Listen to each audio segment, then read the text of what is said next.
Mr. Keith, Dr. Keith, what do you got? What are you calling you? I'm good with Mr. Mr. Keith. Okay, all right. Now you got a little book here called "A Case for Climate Engineering." How will we save the planet? Because all the people, all the chicken littles out there are saying that the planet is warming up. You don't believe that, do you? I totally believe it. It is warming up, and I've been thinking about, along with many other people, ways to stop it. Okay, does it involve me using one of those little pigtail light bulbs? That is a useful thing to do, and I have those in my house, but I'm thinking about something else. Okay, good. What's the other thing? Because I'd like to do anything other than that. Exactly. Okay, so what do we do? So the other thing is horrifying. It is that you could actually spray sulfuric acid into the stratosphere 20 kilometers over our head and use that to stop the planet warming up in a kind of ugly tech fix. You can spray something into the atmosphere to change. Okay, spray pollution into the atmosphere to stop it warming. So in the end, pollution saved them all. We owe pollution. We owe acid rain an apology, is what you're saying. A totally imperfect technical fix. Okay. It would have risks. It wouldn't get us out of the long run need to stop polluting, but it might actually save people and be useful. Okay, so how, again, I interrupted slightly there. How does it work? How many planes are we talking about here? How do you do this? So let's say you wanted to stop it warming in 2020. You'd start with a fleet of just 2 or 3 kind of modified business jets. What kind of like a G6? Yeah, like a G6. Like a G6. That's like it. a G6.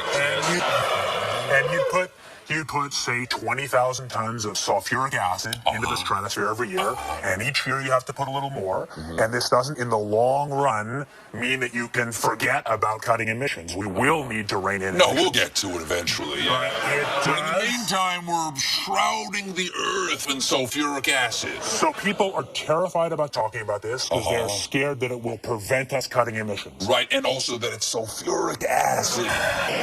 You're bearing the lead. Is there any possible way this could come back to bite us in the ass? Blanketing the Earth in sulfuric acid, because I'm all for it. This is the all-chocolate dinner. I still get to have my CO2, and I just need to spray sulfuric acid all over the Earth. Right question, but we put 50 million tons of sulfuric acid in the air now as pollution, and it kills 1 million people a year worldwide. Okay, and that's good or bad? It's terrible.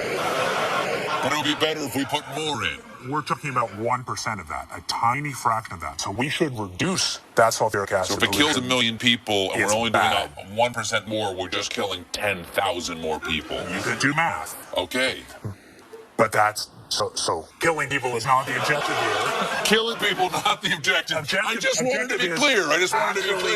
Actually slowing climate change, actually stopping climate change in a way that could help people this generation, people living now, in a way there's no other easy alternative. Can you just do it for part of the planet?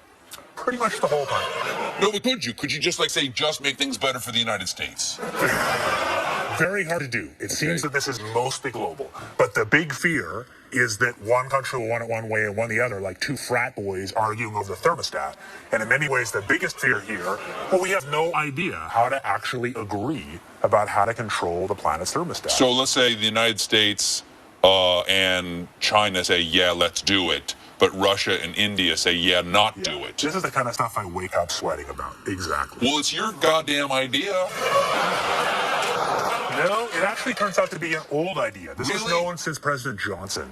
And the scientific community mostly decided not to talk about it for fear that people would then lose the threat of cutting emissions. No, what happens to the sulfuric acid after it's sprayed? Does it just stay up there? No, it rains down. Okay. But as I said, it rains down. Okay.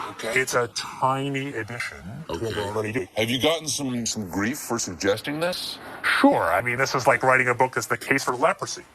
But do you have one of those? Is that next? Yeah, it's a great weight loss plan. But also, many people are happy that people are finally talking about this because while it is ugly, it does appear that it really could do some good. Could an individual start this? In practice, only a country. A big country. What about a man in like a hollowed out volcano with henchmen who occasionally shakes his fist at the sky and says, they said I was a fool at Harvard. Who's the fool now?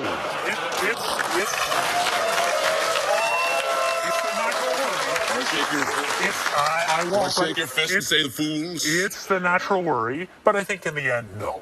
This would be done by major countries, but the problem is how countries agree about where to set the thermostat, who decides, and my biggest reason for writing the book and for talking about it is my view that we won't make good decisions in ignorance. So we have to have the discussion now so that when it becomes our last hope, people can say, hey, we talked about this. Remember, we said we get to do it.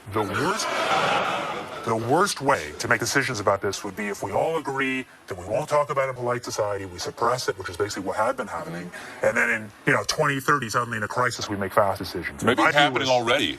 You ever look at those planes up there? They have contrails behind them. Maybe all those planes with the contrails, maybe they're actually spraying chemicals into the atmosphere right now, and Uncle Sam isn't telling us. Seems extremely unlikely. The fact that the United States is not telling something to its citizens, that seems extremely likely to me. Read the newspaper. I think they might have your idea already. Dr. Mister, thank you so much. David Keith, A Case for Climate Engineering. We'll be right back.